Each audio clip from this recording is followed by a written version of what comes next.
బుటేలో breaking చూస్తున్నాం. YCP నేతల మీద ఒక్కొక్కరిగా కేసులు నమోదవుతున్నాయి. ఇదే క్రమంలోనే దివ్యల మాదిరితో సాన్నిహిత్యం కారణంగా గత కొంతకాలంగా వైసీపీ ఎమ్మెల్సీ దువ్వాడ శ్రీనివాస్ పేరు తరచుగా మీడియాకి ఎక్కుతుంది. ఇక తాజాగా మరోసారి ఆయన పేరు తెరపైకి వచ్చింది. ఆయనపై జనసేన టెక్కిల్ అసెంబ్లీ ఇన్ఛార్జి కనితి కిరణ్ కుమార్ పోలీసులకు ఫిర్యాదు చేశారు. ఇక దువ్వాడ శ్రీనివాస్ గతంలో పలు సందర్భాల్లో పవన్ కళ్యాణ్ పై అనుచిత వ్యాఖ్యలు చేశారని, ఆయనపై చర్యలు తీసుకోవాలని టెక్కిలి పోలీసులను కోరారు. దువ్వాడ పవన్ కుటుంబం పైన వ్యాఖ్యలు చేశారని కిరణ్ కుమార్ ఆరోపించారు. ఇక గతంలో జనసేన కార్యాలయంపై దాడి చేయించిన కార్యాలయంలో కూడా ఉన్న సామగ్రిను నష్టపరిచారని ఫిర్యాదులు పేర్కొన్నారు. టెక్కిలి జనసేన ఇన్ఛార్జి కనపతి కిరణ్ కుమార్ ఫిర్యాదు మేరకు కూడా పోలీసులు కేసు నమోదు చేశారు.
దివ్యల మాధురితో సాన్నిహిత్యం కారణంగా గత కొంతకాలంగా వైసీపీ ఎమ్మెల్సీ దువ్వాడ శ్రీనివాస్ పేరు తరచుగా మీడియాకి ఎక్కుతుంది. తాజాగా మరోసారి ఆయన పేరు కూడా తెరపైకి వచ్చింది. ఇక ఆయనపై జనసేన టెక్కిలి అసెంబ్లీ నియోజకవర్గ ఇన్ఛార్జి కనితి కిరణ్ కుమార్ పోలీసులకు ఫిర్యాదు చేశారు. దువ్వాడ శ్రీనివాస్ గతంలో పలు సందర్భాలలో పవన్ కళ్యాణ్ పై అనుచిత వ్యాఖ్యలు చేశారని, ఆయనపై చర్యలు తీసుకోవాలని టెక్కిలి పోలీసులకు కోరారు.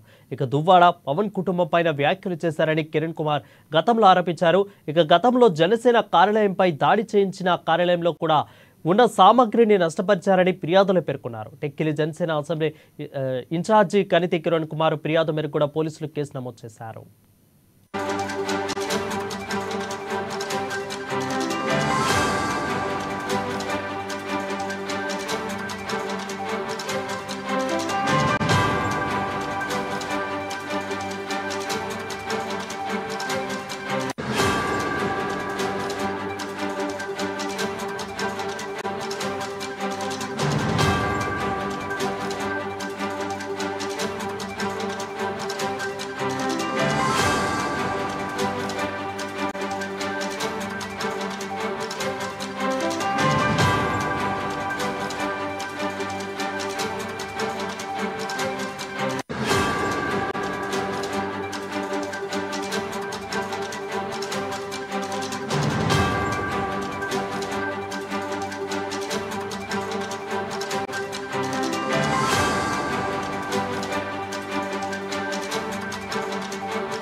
ఇక వైసీపీ నేతల మధ్య ఒక్కొక్కరి మీద కేసులు నమోదవుతున్న క్రమంలో దువ్వేల మాదిరితో సాన్నిహిత్యం కారణంగా గత కొంతకాలంగా వైసీపీ ఎమ్మెల్సీ దువ్వాడ శ్రీనివాస్ పేరు తరచుగా మీడియాకి ఎక్కుతుంది. ఇక తాజాగా మరోసారి ఆయన పేరు తెరపైకి వచ్చింది. ఆయనపై జనసేన టెక్కిలి అసెంబ్లీ నియోజకవర్గ ఇన్ఛార్జి కనితి కిరణ్ కుమార్ పోలీసులకు ఫిర్యాదు చేశారు.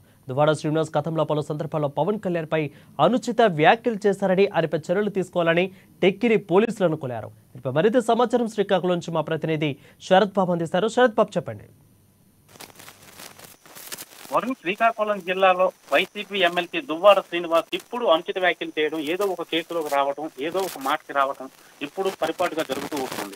అయితే నేడు వైసీపీకి సంబంధించిన దువ్వాడ శ్రీనివాస్ గతంలో కూడా వైసీపీ కార్యాలయం ఏదైతే జనసేన కార్యాలయం పక్కన ఉందో ఆ కార్యాలయంపై దాడి చేయించారని చెప్పేసి అప్పుడే తన అనుచరులతో దాడి చేయించారని చెప్పేసి అప్పుడైతేనే జనసేన నాయకులు అయితేనేమి కార్యకర్తలు అయితేనేమి ఫిర్యాదు చేయడం జరిగింది. అప్పుడు కూడా రసాబస జరిగింది. అయితే ఆ కోణంలోనే కొంతమందిని అనుమానితులు ఎవరైతే జనసేన వాళ్ళు ఆరోపించారో ఆ అనుమానితుల్ని అదుపులోకి తీసుకుని నిన్ననే 41 ఇచ్చారని చెప్పేసి కూడా ఇప్పుడైతే జనసేన నాయకులు చెబుతున్నారు. ఇదే కోవకు సంబంధించి గత ఎన్నికలలో ఏదైతే దువ్వాడ శ్రీనివాస్ ఎమ్మెల్సీ ఉన్నారో తను పవన్ కళ్యాణ్ పై అనుచిత వ్యాఖ్యలు అంటే చాలా అసభ్యకరమైన మాటలు మాట్లాడడం తీవ్ర సంచలనం చేసింది. ఆ రోజునే కంప్లైంట్ పోలీస్ స్టేషన్ లో ఇచ్చినప్పటికీ వైసీపీ ప్రభుత్వం అధికారంలో ఉండడం పట్ల ఆనాడు ఫిర్యాదులు అయితే స్వీకరించలేదు. నేడు ఇదే కోవకు సంబంధించి ఎవరైతే దువ్వాడ శ్రీనివాస్ ఉన్నారో ఆ ఎమ్మెల్సీ పైన జనసేన ఇన్ఛార్జ్ టెక్కలి కిరణ్ కుమార్ ఈ రోజు ఫిర్యాదు చేయడం జరిగింది. అయితే ఫిర్యాదును అయితే పోలీసులు స్వీకరించారు. ఇంకా ఫిర్యాదు పైన ఎటువంటి కేసులు నమోదు చేస్తారు, ఆయన ఎప్పుడైతే అదుపులోకి తీసుకుంటారనేది ఇంకా తెలియాల్సి ఉంది.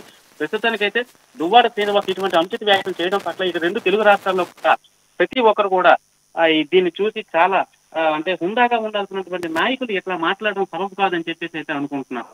దీనిపైన మొన్నటి వరకు కూడా కుటుంబ వివాదాల్లో చిక్కుకున్నటువంటి దువ్వాడ శ్రీనివాస్ దివ్యల మాధురితో సాన్నిధ్యం కారణంగా కొంతకాలంగా వైసీపీకి దువ్వాడ శ్రీనివాస్ తరచుగా మీడియాకి ఎక్కడం జరిగింది. తాజాగా ఈ రోజు మరొకసారి ఈయన తెరపైకి రావడం అయితే జరిగింది. అయితే టెక్కలకు సంబంధించినటువంటి కలిసి కిరణ్ కుమార్ ఫిర్యాదు మేరకు పోలీసులు అయితే కేసు నమోదు అయితే చేశారు. ప్రస్తుతానికి కేసు పైన ఎటువంటి చర్యలు తీసుకుంటారు, ఏమి కడతారని చెప్పేసి అయితే తెలియాల్సి ఉంది వరుణ్.